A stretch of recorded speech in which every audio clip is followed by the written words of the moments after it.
Y'all, y'all ready for this? Yeah. Uh-huh.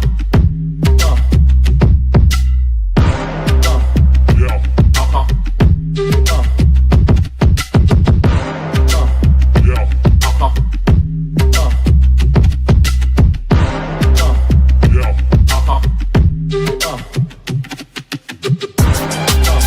Yeah. Uh-huh.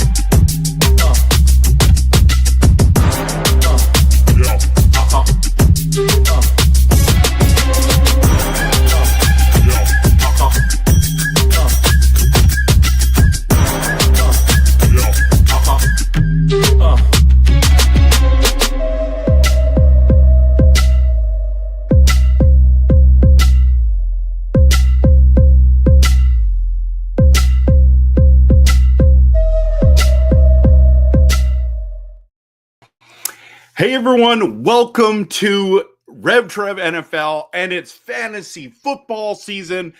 I love making fantasy football videos. I love making all kinds of different content.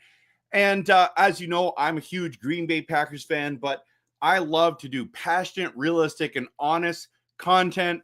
So when it comes to fantasy football, you cannot just go pick players off of your own team and be biased. You have to know the whole league. And that is one of the things that I've prided myself in. And I want to help you to be able to kick some butt in your fantasy football league at the end of the day. That is what I'm hoping, wanting. I want to see you do well. So if you want to compete and contend and win fantasy football championships, listen, this is number 5. I've got this beautiful box, 5 rings from my most important league. And it's been a blast. It's been a blast. I do about 10 to 20 leagues a year. And this is one of my favorite things to do. I just enjoy football. I enjoy fantasy football. It's one of my passions. I'm the commissioner in tons of leagues. So I should do a video actually about what would be the best way to, if you're looking to set up a league, what to do there. But if you want to compete and contend and win championships, it's good to watch good content. And there's a lot of bad fantasy football advice out there. So just talking with my friend Peter, we do a bunch. We did a whole bunch of videos last year about who not to draft and turned out really good. Of course, because we know what we're talking about. And a couple of them we're a little off on, but like we did well. So we were talking today, we should do some more content. We could even just still use the same names because some are still struggling. We told everyone Marvin Harrison Jr. is getting drafted too high last year. We were telling everyone not to draft Patrick Mahomes. We were talking, we were doing some of those things where like those guys were sinking teams just where they were getting drafted, the lack of production that you were seeing. There was a number of people we talked about. But today we're going to be talking about best ball draft strategy. Now, this is a whole different game. I'm the guy who does dynasty leagues, redraft leagues. I'm a 2-person keeper with the show. That's the fantasy football league we do. And that's important, right? To think about what's your league's type and setting. But best ball is something totally different. It's literally you draft, you draft your team, and you don't touch it again. You don't do waiver pickups. There's no trades. It's just literally do that. So today I went into a money league. I had a couple dollars on Underdog, and I joined a best ball league, and I just wanted to. I'm like, I got to try it for this year's strategy, and I wanted to see. Now the thing about best ball is I find it a lot more difficult than any other league I've gone in, just because the way people do their draft strategies and injuries, like injuries can kill you. So you got to have a number of players at a certain level, number of positions, and skimp out on a certain other ones. So what do you do in a best ball league? And best ball leagues help you prepare for your other leagues as well, because you're thinking, okay, like full season, can't make any changes. What are we going to do? And you're picking guys with high upside, possibly. And then we'll dive into this conversation of what this team looked like. And I think one of the reasons why I want to show you what I did is because this one, in my opinion, is not a perfect best ball team. This is my first one of the year, and I'm just sitting there going, I want to see where guys are going at, and it's going to give me a good perspective of preparing me for my other ones. And that is one of the key things about fantasy football. Be prepared. Do some research. Don't get caught up in, just being a homer. Like I'm not just going out to pick Green Bay Packers players. I might pick them a little later, but I'm not going to overpay for Josh Jacobs, because I'm not looking at this team. All I'm doing is at the end of the year going, did I win? Did I make some money? Cool. That's all I'm trying to do. So, those are some real keys there, but be careful to not get caught up in the same strategies every single season. For example, the 0 RB build is seriously a terrible strategy. Can you win with it? Sure. But it's not like everyone's like, the whole narrative has changed and everyone's like, oh, 0 RB is the best strategy. No, it's not. No, it's not. It wasn't last year, and it's not going to be this year either. You need to get some of those running backs in order to compete. So obviously, to get league winners, you got to draft them, find some gems later on. So this one I'm going to show you. I'm just telling you right now, it's not my favorite draft. It's one of those ones where I learned, and I wish I would have done some other things properly, but I didn't end up doing it well. So I'm like, okay, now I've learned, I'm prepared. This is part of my process of going through. And then in best ball leagues, it's at least half PPR or full PPR as well. So you have to figure out what the different league rules are to them as well. So, so this one, I got randomized. I was the 12th team out of 12 teams, and I'll bring it up right now. So hopefully you can see that. I wonder if you can see it a little bit better. Not so bad. So this is the first one of the year. Pick number 12, and I started, I just want to show you a little bit of strategy. So I waited on quarterback, as you can see, and picked 4 quarterbacks. Now, normally I wouldn't have picked 4 quarterbacks, just 3, but Aaron Rodgers was at the end. I got pick 181. I'm just sitting there going, that's good value. Like, what are you getting at 181? It's like Cole Kmet is there. Back in the day. So, Kareem Hunt, I think, was one of my last picks. That's what we're talking about, guys that are just long shots at this stage. And it's just like whoever pops off that week, right? And it's not, you don't start any guys, you just go, this is your team. Whoever gets the most points that week wins the week. And it's pretty interesting, really interesting. Okay, so if we go, I think I can figure out how I can see the whole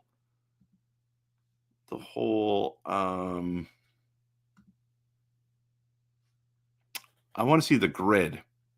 It doesn't matter. Oh, right here, full draft. Okay, so if you go to the grid here, this is what it looked like. So first overall went Chase, Bijan, Justin Jefferson, CeeDee Lamb, Barkley, Gibbs, McCaffrey, Collins, Neighbors, Henry, and I wanted St. Brown there, but I'm very happy with Puka Nacua. Then I thought I should get myself a running back, and I'm sitting there going, should I take Genty? Jonathan Taylor. Nah, not Jonathan Taylor. He just gets injured too much. Chase Brown's good. Bucky Irving, I like a lot. What's the next running back that I wanted to do? And I'm like, there's so many good wide receivers here that I'm going to take him and then see what I get here.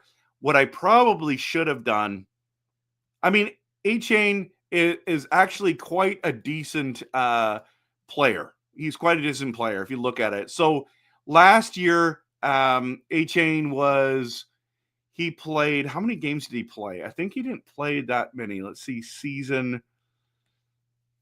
He played all 17 games. Oh, but without Tua. When Tua's not there, he's not very good. Okay.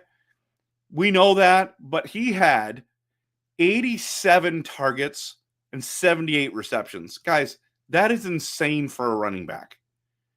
So if Tua is healthy, we know that he is going to have a monster season.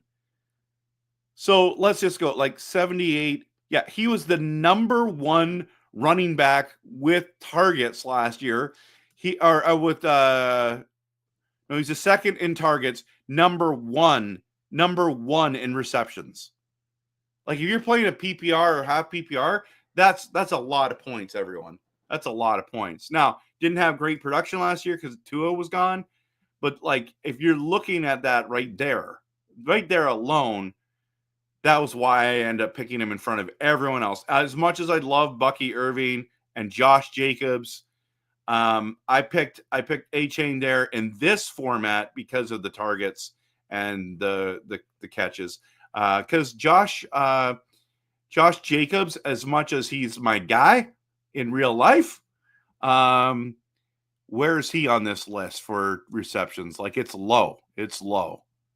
Josh Jacobs was running back 24, everyone. 24 with so less. Like it's insane. He had a great year and didn't catch a ball. If we're just talking about rushing stats, Josh Jacobs is the better running back for sure. For sure. Okay. Let's go back to this. So I went A-Chain, and then every wide receiver I wanted got taken. Go in here. Any one of these players is excellent. London, Brian Thomas, A.J. Brown, Ladd McConkey, Tyreek Hill, T. Higgins, Marvis Harrison I'm not huge on him, but that's probably a decent spot to go in there. Devontae Adams, that was surprising that he went 30th. Garrett Wilson, McLaurin, Evans, and I wanted to land JSN. Any one of those wide receivers right there that went before me. So I went running back, and then I screwed up. I literally was going to pick a wide receiver here, and I didn't realize, but I ran out of time. So I would have picked Jamison Williams, Cortland Sutton there instead of Hampton. But listen, Hampton's upside is incredible, everyone. We do not know when Najee Harris is coming back. We have no idea when he's coming back and how healthy he's going to be. So Hampton might get a early workload that I just think that's incredible. So if you look at it here, and I don't know, like, can you see that well? Probably not. We'll just go back to this team here. So what's the best way? Drafts completed. Here we are. So I went there, then I went Breece Hall. I meant to go wide receiver, but that's fine. Then you see here that I pick at 61, at 60 and 61, David Montgomery, and then I went Jacoby Myers. The wide receivers went off the board insanely quick. Then I was like, you know what? I'm going to stang myself some Cooper Kupp. I mean, talk about upside. I know he gets hurt a lot, but that's a guy.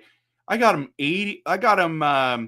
Where did I end up getting him? Pick 84. And then Michael Pittman Jr., he always has solid seasons. Got him at 85. I just thought that was really good. That was really good value there. Obviously, as you see later on, I picked Quentin Johnston because he always ends up having 1 or 2 or 3 monster weeks. The boomer bust guys are good for best ball, but they're not great for the rest of the leagues. And then Dontavian Wicks, 180th pick. I mean, you can't go. You're going flyers at that stage. If he actually catches the ball, then there you go. Okay, let's go back to quarterback just for a moment. So I waited. Everyone was flying. All these players were flying out the wall off there. And what's crazy is Jared Goff. It's like people don't think he's going to do well. He was the 6th highest quarterback last season. Nothing's changed except for coaching. And he still has his head coach, right? So what I don't understand is, like, it is very possible that he would be a top 10 quarterback again. Like, I'm picking Jared Goff over Patrick Mahomes every day of the week. That's a no-brainer. Mahomes last year was 11th. Jared Goff had more fantasy points last year than Jalen Hurts. You know what I mean? So that's a no-brainer pick for me. Waiting on quarterback, I think that was really, really good. The other one though is Jordan Love, and I know he's a guy who has lots of mixed reactions for sure, but Jordan Love, okay, last year he was hurt. Okay, let me just bring this in. Last year Jordan Love was hurt. Okay, missed 2 full games, and then played through an injury. This is backup territory, right? He ended up becoming quarterback 17 in fantasy. Still decent, not good best. That's average, because there's 32 teams, right? But the year before, Jordan Love was quarterback 5. Quarterback 5. So if this is your second, your third guy in a best ball league, you can't go wrong because like he literally just throws it to the guy who's open or throws it to the guy to go make a play. I don't think there's a bad moment there. Now, the other guy that I picked up late, and I mean real late, 157th overall. Like I didn't pick a quarterback until 108.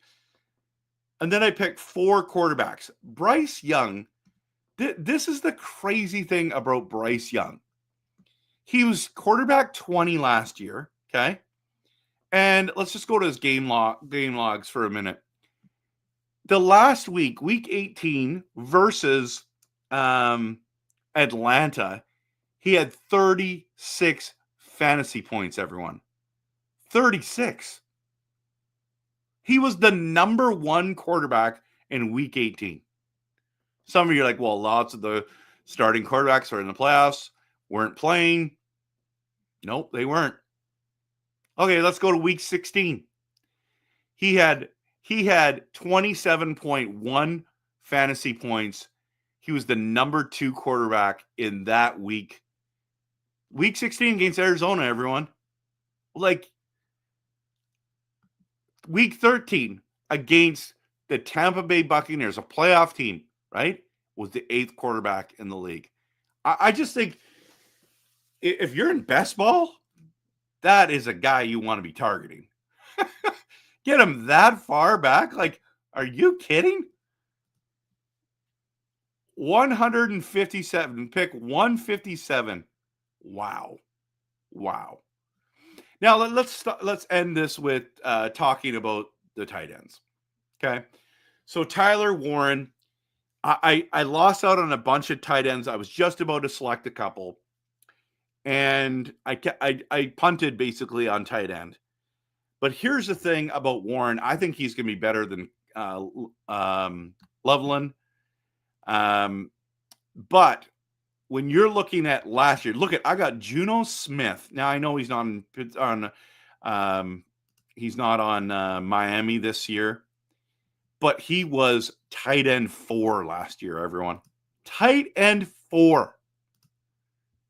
That's the best he's ever done. He played all 17 games. He had 88 receptions, 111 targets. Aaron Rodgers is going to pass him the ball. He's a weapon there. You tell me right now. Okay, that's another reason why I picked Aaron Rodgers at the end, just because. But think about this, okay? So Aaron Rodgers has who to throw to? DK Metcalf and I'll wait. Pickens is gone. He can throw the ball in the backfield to maybe Warren. And then who? Juno Smith is going to make so these guys late phenomenal picks. I don't know with this team. In all honesty, I'm not sitting here going, you know what? I'm a league winner on this one. I learned some stuff. I knew I messed up. I waited too long on tight end, but kind of redeemed myself. And then with my last pick of the draft, I think it was that last pick, I went, second to last. I went Cole Kmet. Why not? What if Loveland gets hurt? Cole Kmet, kidding me? The hate on him has gone way too far, you know? So post in the comments what you think about this team, and appreciate you being here. Again, just this is one of those ones. I'm preparing for my drafts. I'm doing all these things. I'm doing mock drafts. I'm doing real drafts. I'm preparing for my most important leagues. So thanks so much for being here, everyone. Post in the comments any questions you have regarding players, draft strategy, and I'd be happy to answer any of them. So hope you have a great night, and we'll talk soon. Y'all ready for this?